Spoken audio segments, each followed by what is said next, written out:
Vai começar? Nossa. Eles sempre são precisos, né, Ricardo?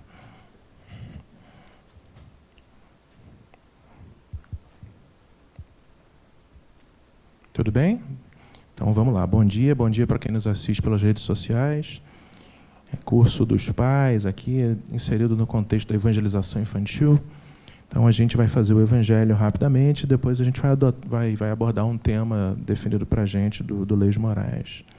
Que caiu para nós aqui, capítulo 10 do Evangelho segundo o Espiritismo, bem-aventurados os que são misericordiosos. Item 11, não julgueis para não ser julgados. Aquele que estiver sem pecado, atire a primeira pedra. Então, Kardec recolhe duas passagens. A passagem de Mateus, capítulo 7, e a passagem de João, capítulo 8. Mateus 7 diz assim, não julgueis, essa é uma passagem de Jesus, palavras de Jesus, não julgueis a fim de não seres julgados, porque sereis julgados conforme houverdes julgado os outros. Empregar-se-á convosco a mesma medida que vos tinhais servidos para com os outros. E logo depois, o comentário de Kardec diz assim, a censura que se faz à conduta alheia pode ter dois motivos, reprimir o mal ou desacreditar a pessoa cujos atos se criticam. Este último, ou seja, desacreditar a pessoa cujos atos se criticam, nunca encontra desculpa, porque, no caso, só há maledicência e maldade. O primeiro, ou seja, reprimir o mal, deve constituir certas ocasiões, porque daí pode resultar em bem, e porque, a não ser assim, jamais o mal seria reprimido na sociedade. E Kardec segue, né? Aliás, não compete ao homem auxiliar o progresso dos seus semelhantes, portanto, reprimir o mal está dentro desse contexto. Não deve, pois, ser tomado em sentido absoluto esse princípio, que é não julgueis se não quiserem ser julgado, porquanto a letra mata e o espírito vivifica. Mas Jesus não proibiu a censura do mal, uma vez que ele próprio deu exemplo disso. Ele quis dizer que a autoridade para censurar está na razão direta da autoridade moral daquele que censura. Explicação de Kardec. Tornar-se alguém culpado daquilo que condena nos outros é abdicar dessa autoridade e privar-se do direito de repreensão. Kardec sempre fantástico, né? Evangelho segundo o Espiritismo, capítulo 10. Não é que não se pode censurar.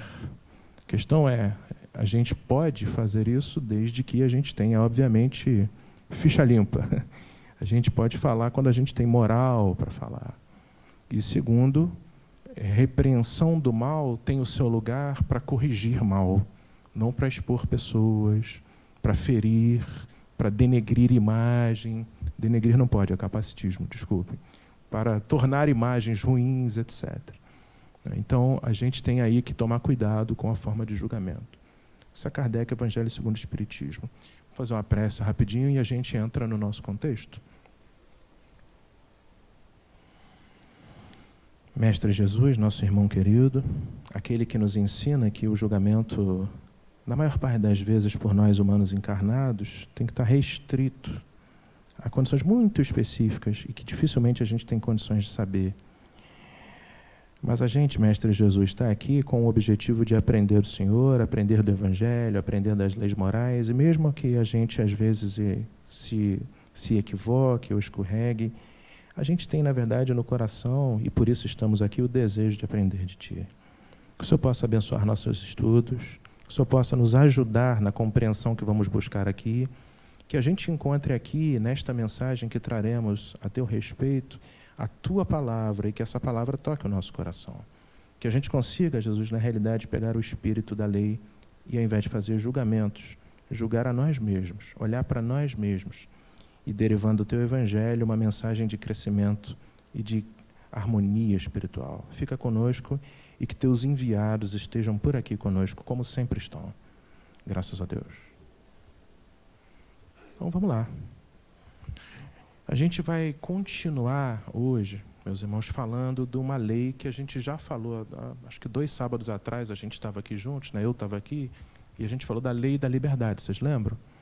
Então, o capítulo que a gente vai tratar do Leis Morais hoje é o capítulo 50, que é ainda o capítulo dentro de Leis Morais. Tá? Cádia, mas você quer falar algo? Tá bom. A gente vai falar um pouquinho mais sobre isso, a gente vai falar do capítulo 50, onde Joana dá o título de Bem Sempre. Muito interessante esse capítulo, e a gente trouxe aqui alguns textos para a gente refletir sobre ele, retomando a ideia da lei da igualdade, a lei da liberdade, perdão, para que a gente entenda como é que a gente se posiciona diante disso, de que forma, como sempre a gente tenta fazer, a gente consegue trazer isso para o nosso contexto atual.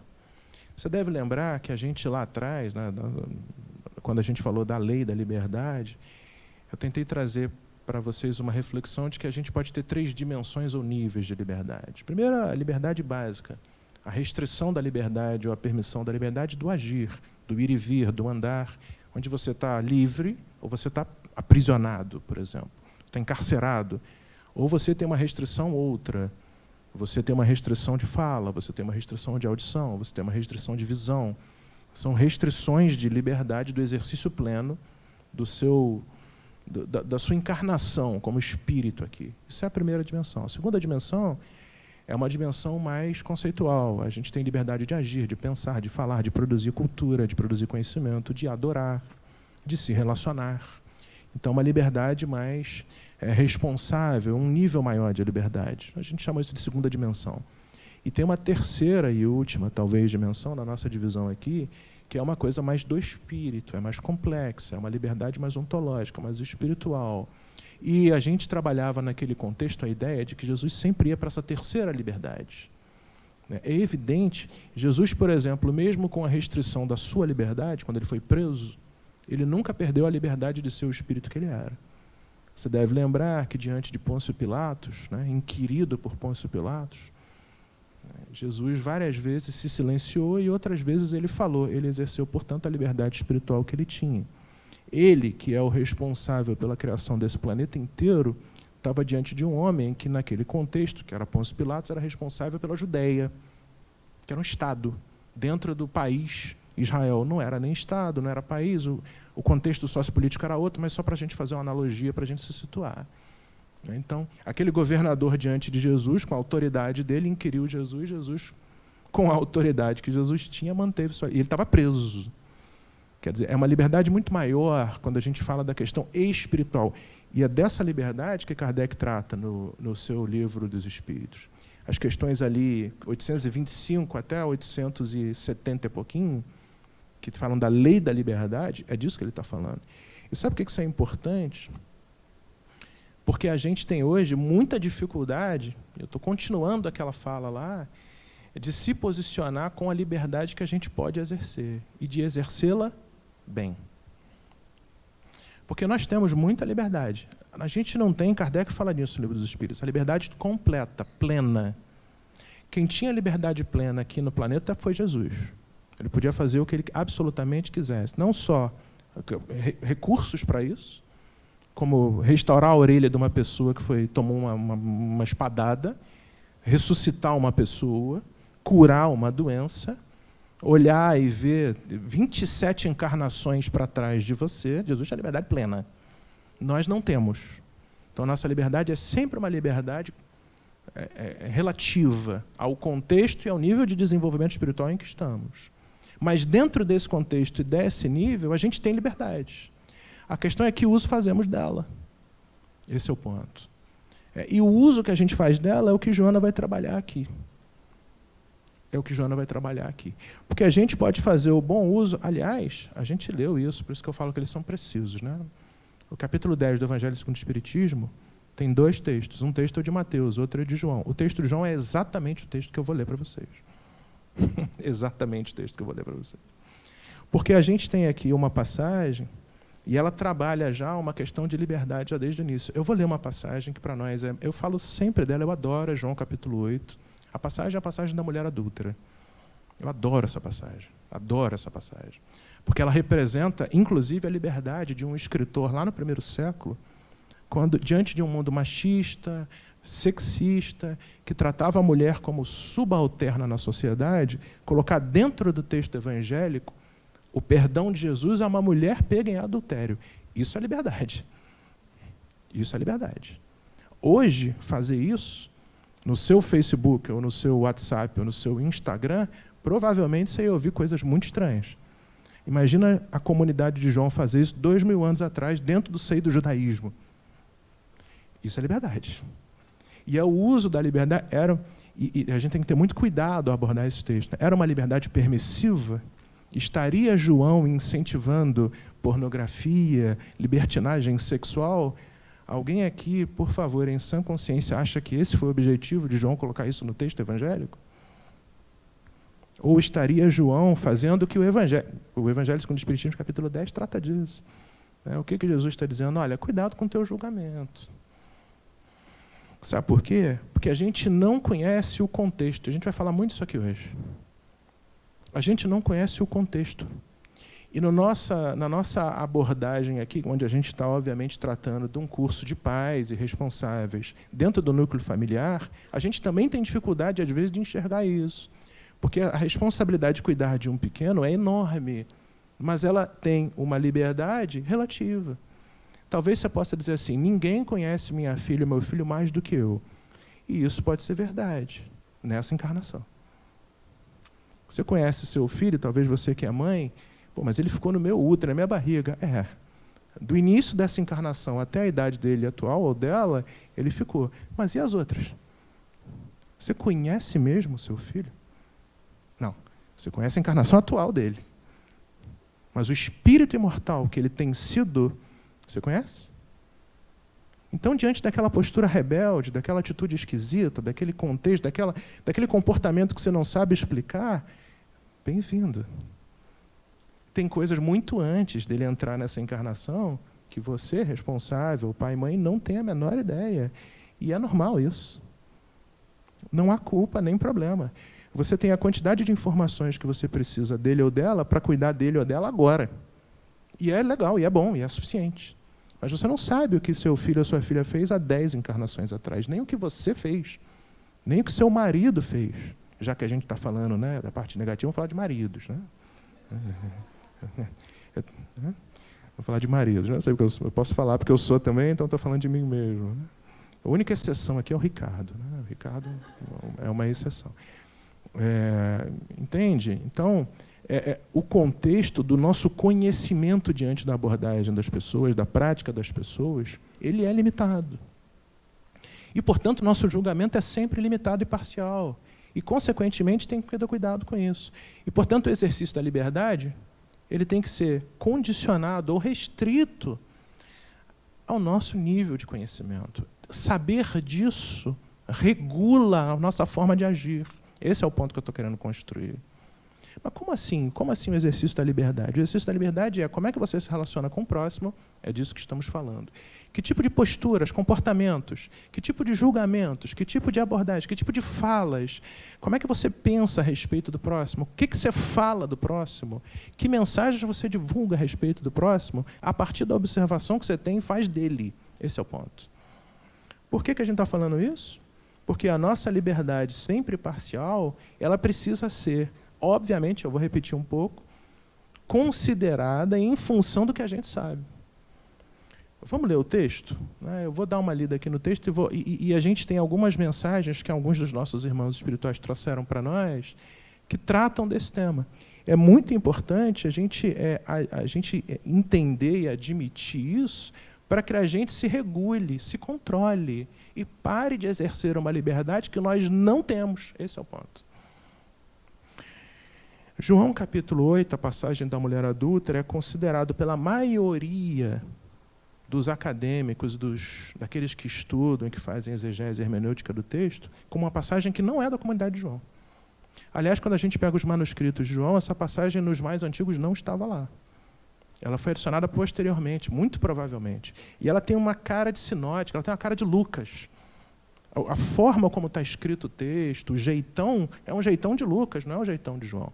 Se você quiser saber como é que o texto de João se organiza, vem aqui, o Ricardo está junto com o Luiz Mário, todo sábado à tarde, estudando palavra por palavra o texto de João. João tem toda uma forma de escrever, tem um objetivo da comunidade, tem tensão da comunidade dos cristãos com outras, isso está tudo no texto. A crítica textual, o método histórico-crítico mostra isso. E essa passagem aqui, ela foge desse contexto.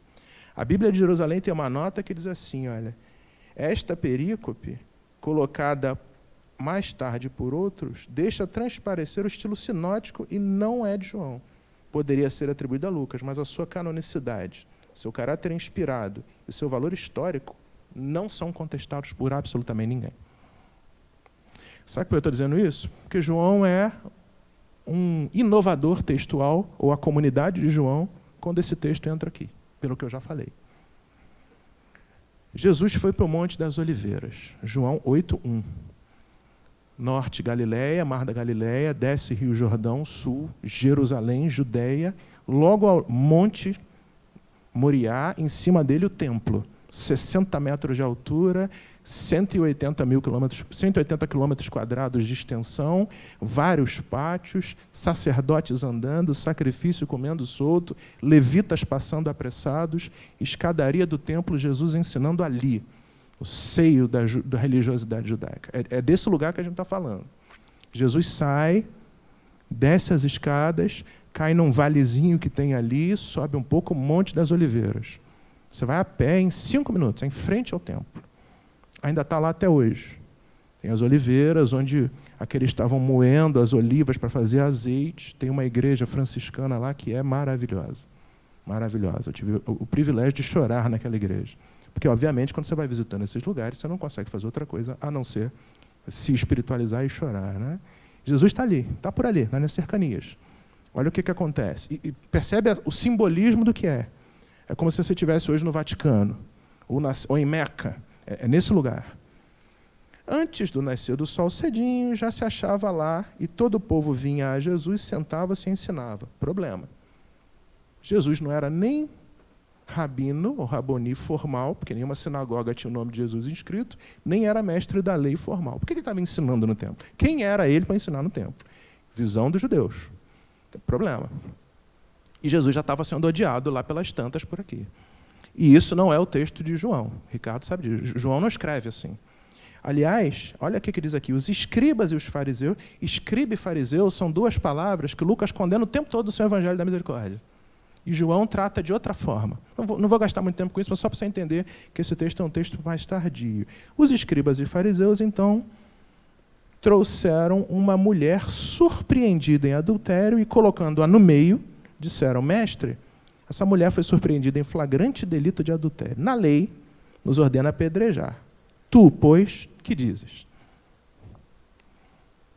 Cataram uma mulher em algum lugar que foi achada em adultério, trouxeram, jogaram na frente de Jesus, com requintes de crueldade, e falaram: e aí, a lei de Moisés manda apedrejar. Eu estou no templo, estou próximo, estou diante de judeus. O que você vai mandar fazer? Escribas e fariseus que queriam, já perseguindo Jesus, pegar ele no bote para prender e tirar Jesus do contexto. Vocês já sabem dessa passagem. Eles assim diziam para pô-lo à prova, a fim de terem matéria para acusá-lo. É o que está no texto. Isso aqui definitivamente não é de João, isso aqui é Lucas. Mas Jesus, inclinando-se, escrevia no chão com o dedo. A gente vai voltar a esse passagem. Jesus estava sentado, ele se inclina um pouco e começa a escrever com o dedo na poeira do chão. Eles persistiram: tu não vai falar nada? Provavelmente gritaram, xingaram para ele. Jesus se ergueu, o verbo ele se coloca erguido, e diz: quem dentre vós estiver sem pecado, pode atirar a primeira pedra. Você conhece a passagem, né? E aí, inclinando-se de novo, ele voltou a rabiscar no chão. Tem um simbolismo nisso. Ele está sentado, se inclina, escrevendo. E aí, mestre? Ele olha. Tá bom, quem não tiver pecado aí pode começar a apedrejar. Aí volta a escrever. É isso que ele fez. Todo mundo foi embora, porque todos tinham pecado. Jesus inverteu a lógica do julgamento, né? Ao invés de se apontar o dedo para o outro, você olha para você. Uso da liberdade de julgamento contida numa autorreflexão da tua capacidade de julgar. A questão aqui é, nesse caso, se a coisa seguisse, o que aconteceria com a mulher? Ela seria morta.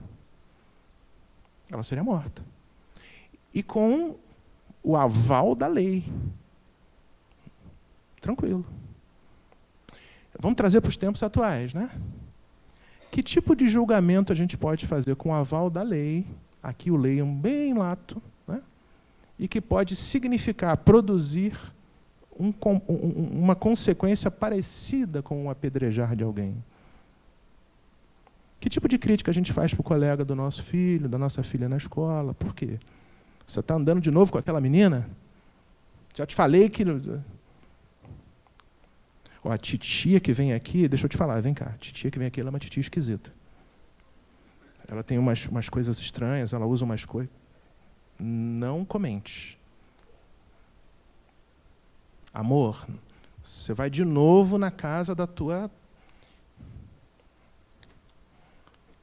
Quem não tiver pecado, atire a primeira pedra. Você está entendendo? Jesus, que tinha a liberdade de pegar aquela mulher e falar, vem cá, filha, adultério não, né? Adultério não, adultério não. Por favor. O que ele fez? Depois, o texto continua, ele depois se ergueu. Lembra que ele inclinou, desinclinou, desinclinou. Depois, quando ele foi falar com a mulher, ele levantou-se, foi até ela. Provavelmente ela estava no chão, ele se ajoelhou na frente dela, que devia estar com a cabeça baixa, esperando uma pedra. Mulher, onde estão eles? Ninguém te condenou? Na Nova Versão Internacional está assim, onde estão os teus acusadores? Jesus não pergunta para ela assim, você cometeu adultério? Você não sabia que... Não. Jesus pergunta para ela assim, onde estão os teus acusadores? Cadê quem não tem pecado aqui? Não sei, Senhor. Não... Foi todo mundo embora. E aí Jesus fala assim, ninguém te condenou? Porque a condenação, o ato contínuo, vinha o julgamento, que era o apedrejamento. E ela fala, não, ninguém me condenou. Ele falou, eu também não te condeno, vai e não peques mais. Eu acho esse texto de uma profundidade espiritual sobeja.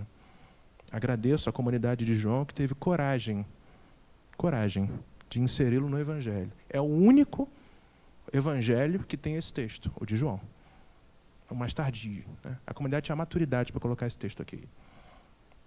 Então, aqui a gente está diante de um contexto de exercício de julgamento por uma pessoa que não tinha condições de fazê-lo, um escriba e um fariseu, em contraste com o julgamento daquele que tinha, que era Jesus, e que não julgou. E que perdoou. Porque, dentre tantas outras coisas, a gente poderia estudar só essa passagem ao longo do sábado todo, domingo todo, e nem ia faltar tempo. Mas, para o nosso contexto, Jesus conhecia o contexto. Você sabia quem era essa mulher? Ele sabia. A gente não tem ideia do que aquela mulher passou. Existe um texto de Emmanuel, muito famoso, né, onde o adúltero, que ele comenta essa passagem, onde ele fala assim, cadê o adúltero? Cadê o homem do adultério? Por que trouxeram só a mulher? Ela não adulterou sozinha, né? Tinha que ter alguém.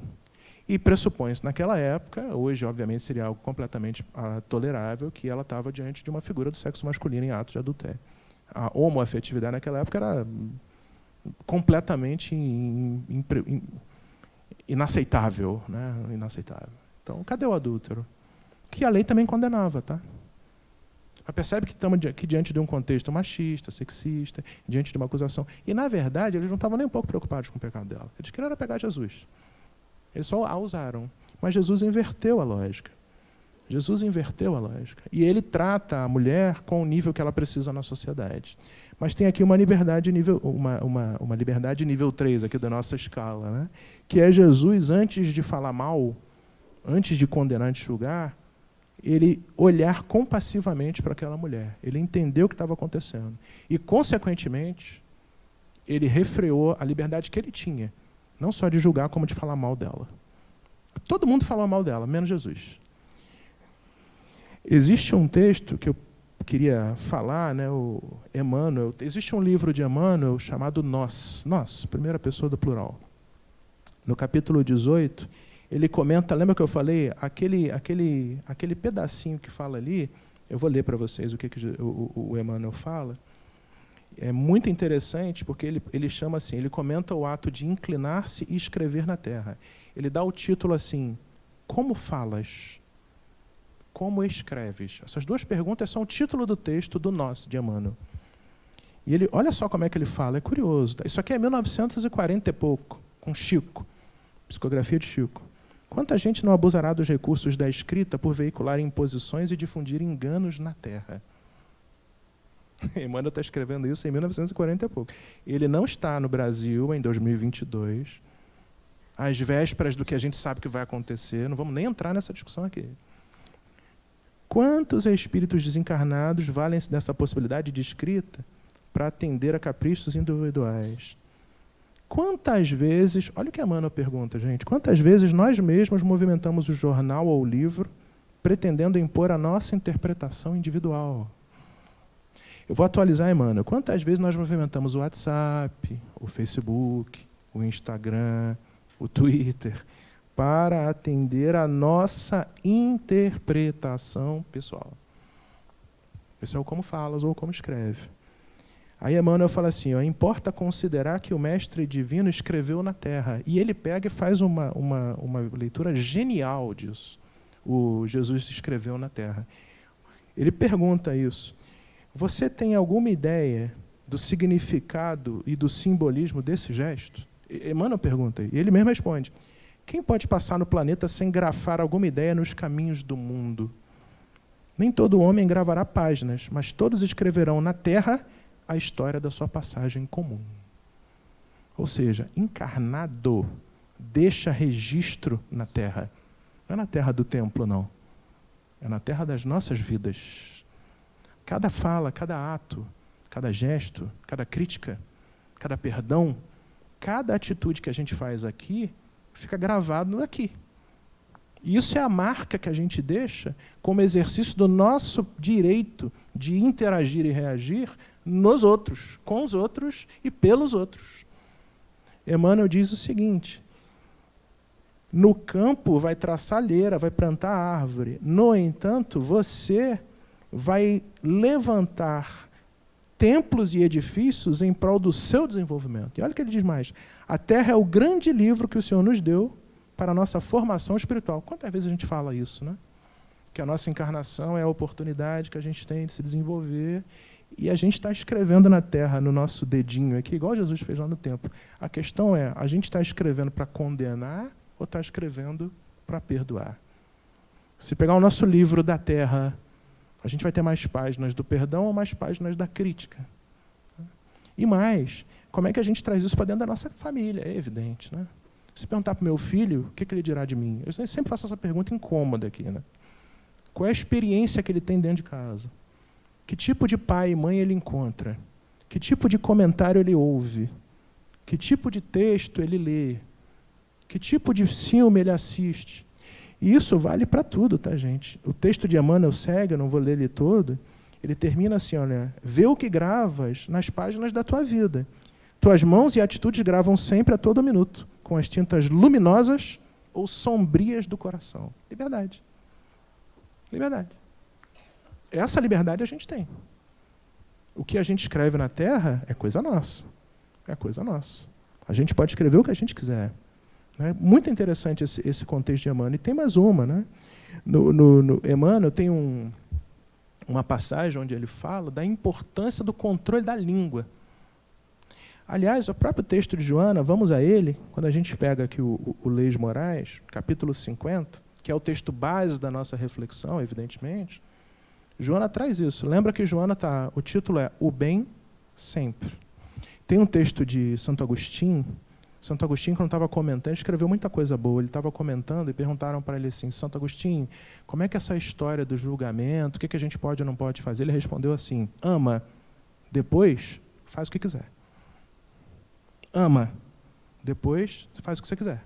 Porque se você tiver amor no coração, tudo que você for fazer em seguida, está tranquilo. Aí Joana traz assim, o bem sempre. Ou seja, pensa em fazer o bem. Pensou em fazer o bem? Pode fazer o que você quiser. Exerce a sua liberdade do jeito que você quiser. Porque se você tiver antes incutido em você o bem, a bondade, a benevolência, a misericórdia, a consequência do teu ato necessariamente será boa. É o contraste do que a gente viu aqui da passagem de João 8, da mulher adulta. Porque Jesus não estava preocupado em julgar, em condenar. Na cabeça de Jesus, ele estava preocupado em salvar almas, em colocar o reino de Deus no coração das pessoas. Aquela mulher, para ele, não era uma pecadora, era uma filha de Deus, que tinha que resgatar daquele ato que ela estava equivocada, Então, ele não estava tão preocupado com o ato. Aliás, Jesus não estava tão preocupado com grandes atos de equívocos daquele contexto. E voltamos. Tudo é contextual, gente.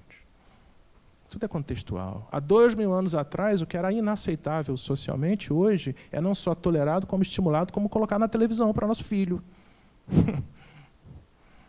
E aí? Jesus mudou? Deus mudaria? Não. Mas o que tem por trás daquilo que a gente está incutindo na nossa mente, no nosso coração e das nossas pequenas, né? Isso aqui é importante. E com base nesse conceito e naquilo que eles entendem, o julgamento a depois que eles farão e nós fazemos, vai ser tranquilo. Ama, depois faz o que você quiser. Joana fala o seguinte, e aí ela traz aqui no texto, no capítulo 50, comentando essa lei da liberdade, uma passagem muito interessante, porque ela fala de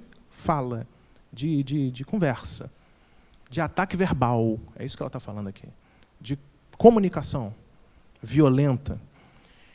Infelizmente, a invigilância em relação ao verbo tem sido responsável por muitos dissabores e conflitos que não se justificam. Bem atual, né? Aliás, coisa alguma constitui desculpa honesta para contendas e perturbações. Olha o que Joana diz.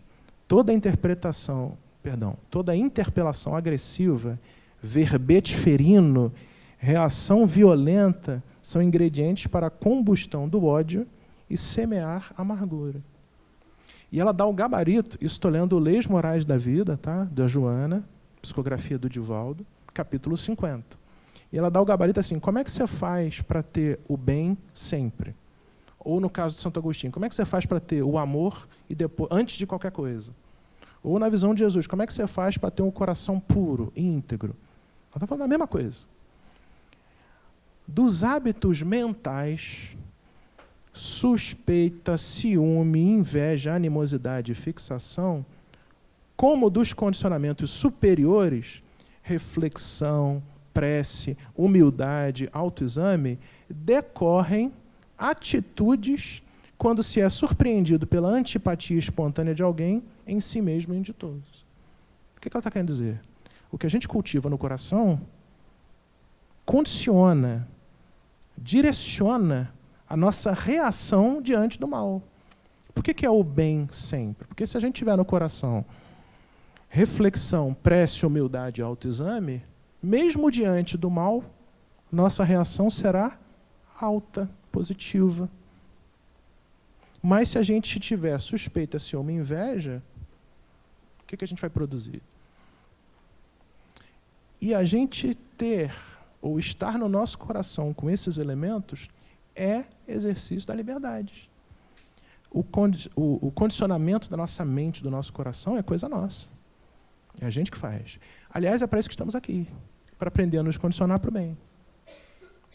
Vamos reagir de acordo com o nosso condicionamento. Então, a gente pode se perguntar, né? O que a gente anda assistindo? Se pegar a nossa playlist no Netflix, vai ter lá o quê? Ciúme, inveja, traição, violência, ódio, amargura, palavras de baixo calão ou amor, bondade, generosidade, misericórdia. Se você quiser saber a definição do amor, a melhor para mim é de Coríntios 13, de Paulo. Não tem igual. Leia Coríntios 13. O amor é longânimo, é benigno, não se gaba, não se enfuna, não leva em conta o dano, é perdoador, é compassivo, é bondoso. Isso é amor. A lista é grande. A gente consegue. Mais algumas encarnações a gente consegue. Eu acho que a gente tem a oportunidade de alcançar toda essa lista em qualquer encarnação, inclusive nessa. E o Luiz Maia trata muito esse conceito que eu adoro. Né? A lista ser grande não é desculpa para a gente não correr atrás dela. Né? Preguiça espiritual, ele não pode ter. Mas a gente tem que se nutrir de coisa boa. Esse exercício da liberdade a gente tem que exercer. E mais, né, gente? As nossas crianças e adolescentes, eles estão expostos a tudo isso. Vocês estão percebendo um clima meio tenso nos últimos dias e semanas? Você acha que seu filho e sua filha não estão percebendo? É porque ele não entende. Isso é desequilíbrio espiritual. Isso é tensão no nosso país. Isso é pancadaria entre gente. A gente sente isso. Você entra num trabalho, você pega um transporte público, você sente parece que vai ter uma pancadaria. Aliás, está tendo. Vou entrar no mérito, né, do que há por trás disso. Mas a gente precisa se nutrir de coisa boa.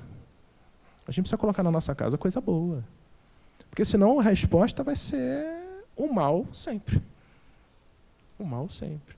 E não adianta fazer um esforço enorme para não falar um palavrão quando você toma uma fechada, quando ao longo de todo o seu dia, de toda a sua semana, de todo o seu mês, de todo o seu ano, você não fez outros esforços para ler, para se nutrir. Não vai funcionar. Porque você não está condicionado àquilo. Não é... Eu, né, com esse belo corpo físico que eu possuo, se eu for agora correr uma maratona de 40 quilômetros, eu não corro nem 100 metros. Eu vou desmaiar no primeiro, que não sei lá, eu vou para o hospital. Não é por impulso. A gente não se desenvolve assim, em particular espiritualmente. A gente precisa fazer trabalho nisso. E isso é exercício da liberdade, entende? O exercício da liberdade não é só o agredir, o chamar você, é o condicionamento que eu trago para mim, para na hora que eu precisar reagir, eu reagir com brandura, como Jesus reagiu. Quando a gente lê em João capítulo 8, a gente está falando lá de escribas e fariseus. Esse pessoal era preparado, gente. Os fariseus, né, os separados, o pessoal estudava a lei mosaica à vera. Mas o condicionamento deles era um condicionamento agressivo. Eles estavam querendo matar Jesus. Dentro da lei. Aliás, se a gente for olhar o Antigo Testamento, e aí, começar a ser repetitivo, já me encaminhando aqui para o final, né? O Antigo Testamento valida qualquer coisa, né? A gente tem que entender o contexto. Eu consigo encontrar dentro da Bíblia um profeta que chegou para o rei dele, está em 1 Samuel, e falou assim, olha, recebi uma mensagem de Deus. A gente está em briga com outro povo, porque também o povo do Antigo Testamento era meio violento, né? Eles brigavam bastante, o pessoal agressivo. Deus me falou que você vai ter que ir rei, sob o governo de Deus, vai ter que ir no outro povo, você vai matar o rei, matar a realeza toda, o clero, todos os homens, as mulheres e as crianças. Essa foi a mensagem que eu recebi de Deus para você. Isso está na Bíblia. Então, se a gente pegar e fizer uma leitura fundamentalista disso, o que a gente vai produzir? A gente tem que ter um contexto, né, gente? Assim como se a gente fizer uma leitura fundamentalista de João 8, o que a gente vai produzir? Libertinagem. De novo, é isso que a gente... A gente tem que ter, obviamente, uma leitura não ingênua, uma leitura contextualizada e entender o que está acontecendo. Por isso que eu falo tanto da cena. E mais, tem uma coisa muito interessante que é isso, né? A gente não sabe como é a vida das pessoas. A gente não sabe nem como é a nossa. A gente sabe da atual. Por que aquela pessoa tem aquele comportamento? Às vezes aquele vizinho que coloca um som ultra barulhento no seu condomínio, que você quer esganá-lo, nessa encarnação tem isso como única via de escape das angústias dele. Você sabe o que ele está passando? O bem, sempre. Ou ama e faz o que quiser. Entende? É evidente que a gente não tem sangue de barata e que a gente não vai tolerar qualquer coisa. E aí o Evangelho nos ajudou. Diante do mal, da agressividade, independente do que a pessoa está precisando, passando, se ela vier com uma faca para esfaquear a minha irmã aqui, eu tenho que impedir isso. O mal não pode tolerar. Mas a questão é, o que o meu condicionamento espiritual traz para eu reagir diante do mal do próximo? E eu queria falar com você sobre a fala, né, sobre a língua. Existe esse texto tem na livraria, O Espírito da Verdade. Está lá embaixo, tem alguns exemplares. Esse livro aqui é fantástico. Esse livro é do Chico Xavier e do Valdo. O Chico escreveu muita coisa com o Valdo, psicografou muita coisa com o Valdo. E eles tinham um jeito de psicografar muito interessante. Às vezes tinha brincadeiras espirituais mediúnicas. Tá? A espiritualidade chegava para o Chico e para o Valdo e falava assim, cada um vai escrever, você vai escrever os capítulos ímpares e você os pares. E eles escreviam simultaneamente. Depois eles juntavam e o texto estava pronto. Isso é o que teve que ter sido feito no século passado para explicar para as pessoas o que é mediunidade. Então, para as pessoas crerem, naquela época não tinha, né? Sei lá, Google Drive para eles combinarem. Assim, Chico não passava WhatsApp, estou escrevendo capítulo 3. Então, como é que isso aconteceu? Né? Estão falando de Chico, né, gente? Aquela figura. Então, esse livro aqui, na verdade, tem diversos espíritos que ditavam para Chico e para o Valdo pequenas mensagens. Tem uma mensagem, eu não vou lê-la toda, no capítulo 15, que é do Hilário Silva. Tem vários poemas lindíssimos. Escreveu Parnaso. Ele faz uma analogia que ele diz assim, a língua é a colher do sentimento. E o ouvido é a garganta da alma. A língua é a colher do sentimento. Imagina que você é um pote de sentimento. A sua língua é a colher. O que você fala? Ou seja, quando eu pego lá no seu pote de sentimento e a sua língua coloca isso para fora, o que sai? Não me responda. E o ouvido é a garganta. É o que entra. E você consegue perceber que esse pote é alimentado por escolhas nossas? Tá claro isso? E o quão importante é a gente ajudar os nossos pequenos que não reúnem ainda a maturidade, condições suficientes de escolher melhor o que veem, ouvem, assistem, etc., para alimentar o pote deles. E muitas vezes, quando eles falam alguma coisa, a língua deles é uma colherzinha que está pegando o potinho de sentimento deles, e a gente precisa trabalhar no pote, não necessariamente na língua. Liberdade. Liberdade. E, para fechar, eu queria voltar a um texto que a gente não tem aqui, infelizmente, a gente tem que ter. É o Contos e Apólogos. Esse texto é maravilhoso, né, Ricardo? É um texto do Humberto de Campos, do irmão X, na psicografia de Francisco Cândido Xavier, e ele mostra algumas passagens por detrás do texto do Evangelho. E por que eu vou fechar com ele? Porque eu vou voltar a João 8, lá da mulher adulta, o Humberto de Campos, que a gente sabe, né, é um grande fofoqueiro espiritual, eu sempre falo aqui, ele fala as coisas que João, que Lucas não escreveram. Ele traz um texto no capítulo 14 do livro Contos e Apólogos, chamado A Lição do Discernimento, onde ele mostra o que havia por trás do contexto da cena da mulher adúltera. E como a gente, às vezes, reage por impulso, porque o nosso pote está cheio de coisa esquisita, e a gente usa a nossa colher, a nossa língua, para falar bobagem. E a gente usa mal a nossa liberdade. E a gente perde a oportunidade de desenvolver o nosso espírito em evolução.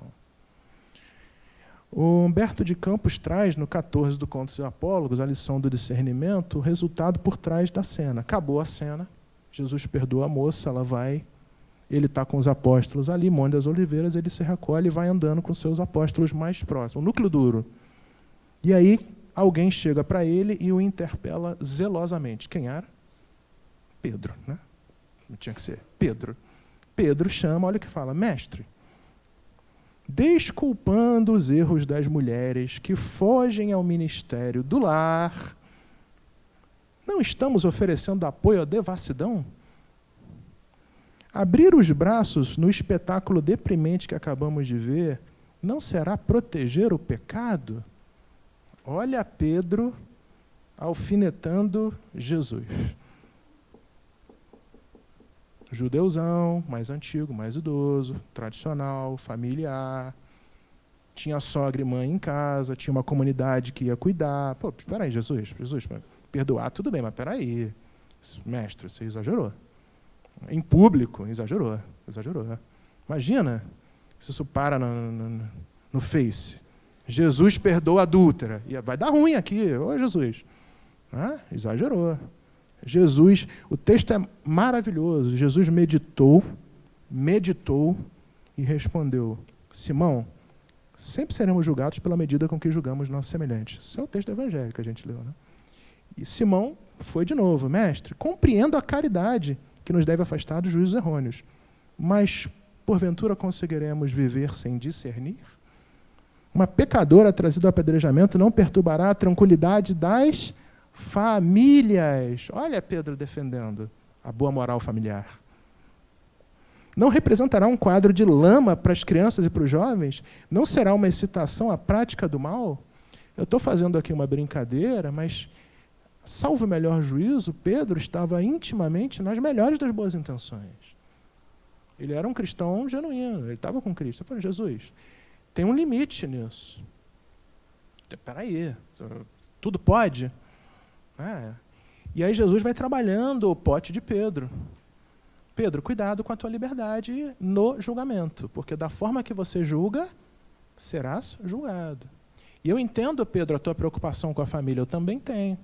Só que você não entendeu que a minha família não é o que você acha que é a sua família. A minha família é o mundo todo. É isso que você não viu, Pedro. Inclusive, aquela mulher é minha irmã. Também é tua, viu, Pedro? O preso que está lá é teu irmão, Pedro. Igual qualquer irmão que você tem, tá? A pessoa que apedreja, que mata, que rouba, é filho do mesmo Deus que eu e você adoramos, Pedro. E, portanto, você tem que ter para ele a mesma compaixão que Deus tem com você, Pedro. Pedro não tinha o Evangelho segundo o Espiritismo no livro dos Espíritos. Ele não sabia como é que foi a encarnação dele entre uma. Talvez Jesus dissesse: Pedro, se eu narrar para você as tuas 5 últimas encarnações, você não vai gostar de saber que nesse momento você não está sendo julgado por mim, da forma que você está julgando a moça. E trazendo para o contexto atual, né, quando a gente julga, quando a gente fala, agride, fere, entende? É um uso tão horroroso da nossa liberdade que a gente deveria esquecer isso. O que é muito difícil. Tá? E, quem vos fala, que sou eu, tem uma dificuldade extrema. Eu erro todos os dias nisso. Todos os dias. Todo dia eu faço um julgamento que eu me arrependo na minha prece noturna. Mas a gente tem que se desenvolver. Porque isso é mau uso da minha própria liberdade. Porque eu não conheço a sua vida. Eu não sei o que você está passando.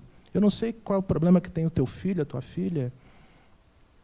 Às vezes eu estava lá embaixo no caixa, entrava uma criança berrando, gritando, chutando o caixa. Eu olhava para ela com o melhor amor cristão, né? Vem cá, filho. Não olhava.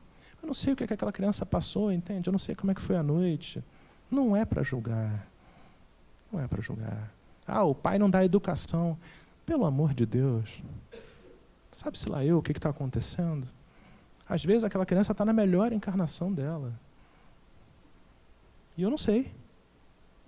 Às vezes, o fato de o pai ter conseguido trazer aquela criança aqui foi um esforço tão grande.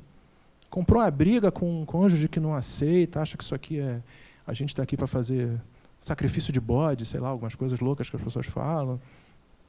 E só o fato dela estar aqui já é, para aquele pai, para aquele responsável, uma grande vitória. Não proselitista, tá? Porque nós não somos. Mas é porque ela conseguiu trazer o filho para um lugar onde a gente está discutindo espiritualidade, bondade. Isso não tem valor, né? E como é que eu fui criança? Né? Devo ter chutado um monte de coisa. Não, sabe, não cabe, é isso que a Joana fala, não cabe falar mal quando isso não tem um propósito muito específico. E é muito difícil a gente ter segurança nesse julgamento. E a gente sempre tem o pote com pedaços ou com componentes que a nossa colherzinha da língua pode pegar esse componente, a gente pode fazer a gente pode lançar feridas, a gente pode lançar pedras. E isso tem marcas que vão ficando na terra da nossa encarnação. E isso não precisa ser assim. O texto segue, Pedro vai uma, vai outra, Jesus sorri e fala assim: Pedro, quem sabe a pobrezinha ficava à procura de assistência. Ele está se referindo à mulher adúltera. Nesse ponto do entendimento, veio uma velha mendiga que ouvia a conversação, caminhou vagarosamente para junto deles e virou para Simão Pedro e falou assim: Galileu bondoso, uma senhora idosa, mendiga, lá na Judéia, 2000 anos atrás. Galileu bondoso. Olha a fala da senhora mendiga. Pedro estava falando mal da moça. Galileu bondoso, herdeiro da fé vitoriosa de nossos pais.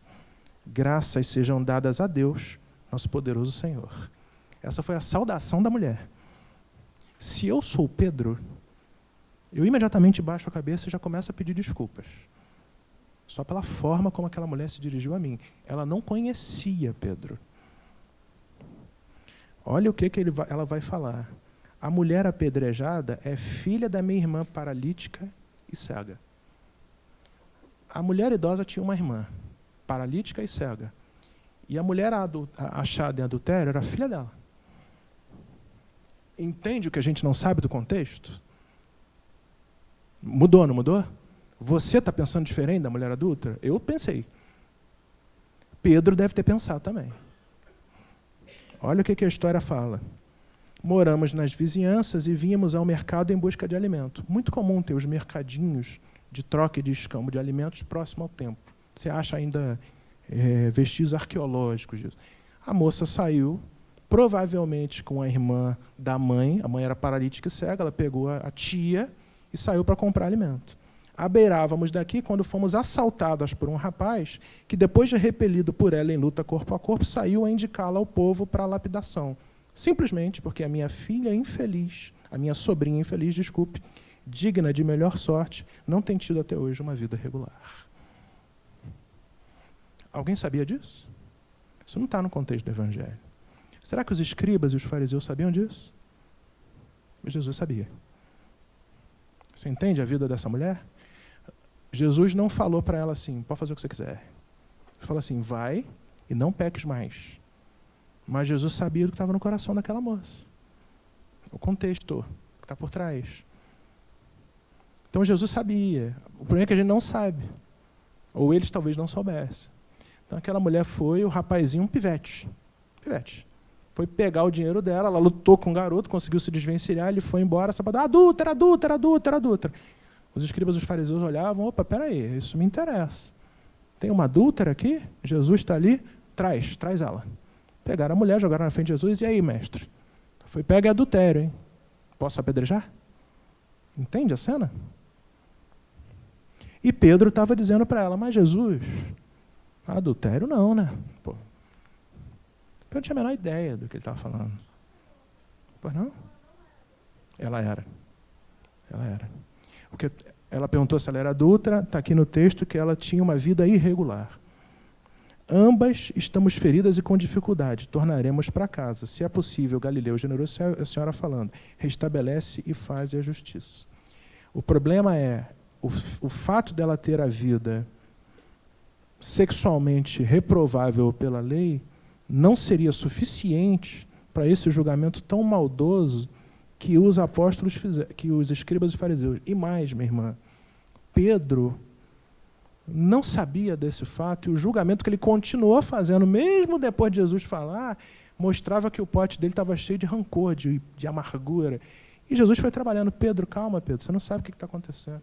Pedro, eu não estou perdoando pecados por acaso, eu estou entendendo o coração dela, entende? Depois que a senhora falou isso, Pedro ficou irado, sabe com quem? Com o garoto. Olha o pote dele. Pedro transferiu. O que ele falou? Onde está esse miserável? Gritou Simão Pedro enérgico. Pedro era fantástico, né? Eu tenho uma certa aproximação com essas coisas de Pedro, então eu gosto de ler sobre isso. Onde está esse miserável? Aí ela gritou, ali, e aí Pedro foi... Imagina a cena de Pedro saindo correndo atrás de um pivete, Jesus olhando. João, Tomé, fala, meu Deus do céu, Pedro foi atrás. Entrou, a cena segue. O autor da cena era Efraim, o nome do garoto era Efraim, filho de Jafar, pupilo da sua sogra, da sogra de Pedro, e comensal da sua própria mesa. O garoto morava com Pedro. A sogra de Pedro tinha uma irmã que adotou o menino, ele era filho adotivo da irmã da sogra de Pedro. Você entende o contexto? Pedro deve ter olhado... Por que essa mensagem está aqui com o título assim, olha, a lição do discernimento? E por que eu estou trazendo ela aqui?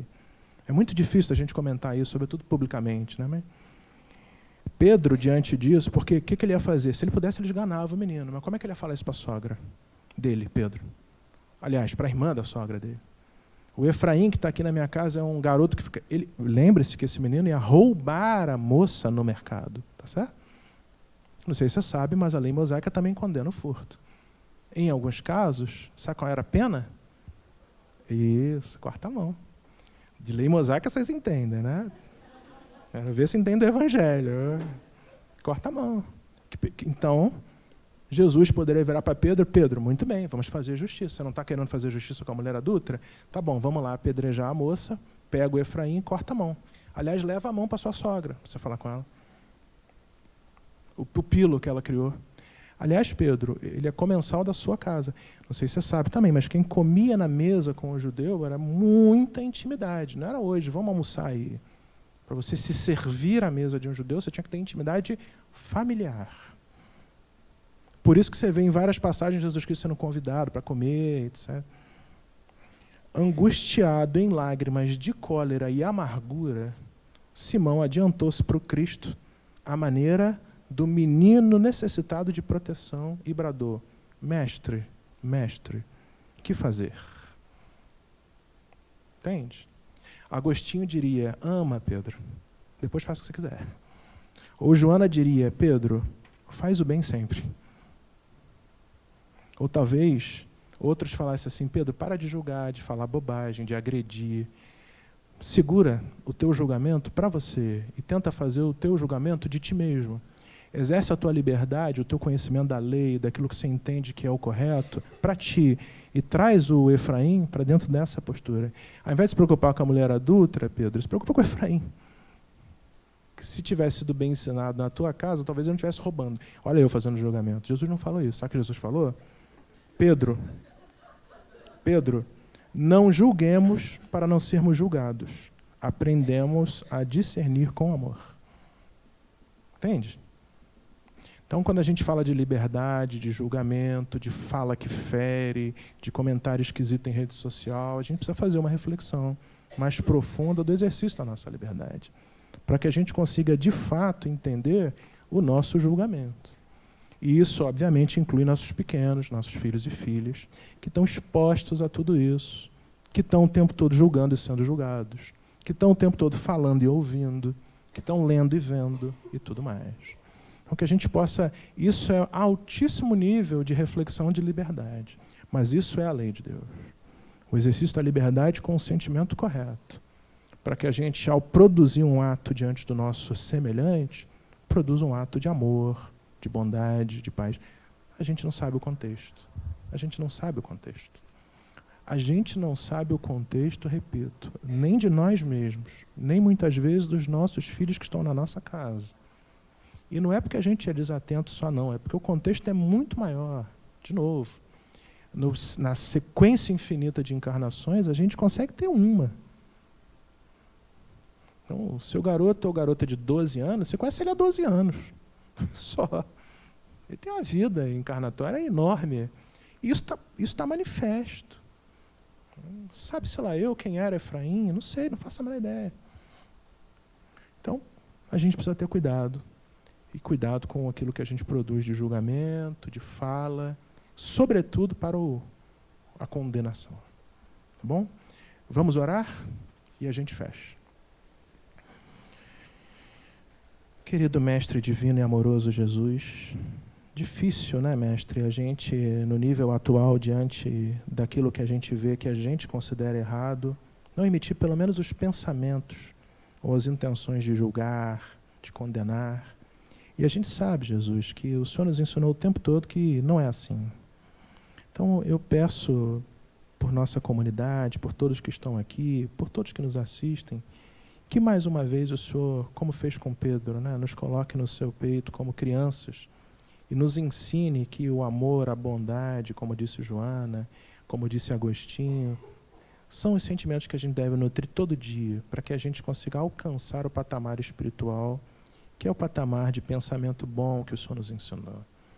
Nos ajude, Jesus, nos ajude, por favor, fica conosco, como o Senhor sempre faz, para nos desenvolver, para que a gente consiga estar junto com os nossos pequenos, para que a gente no dia a dia, no trabalho, em casa, no condomínio, a gente consiga refrear e encher o nosso pote de sentimentos de coisa boa.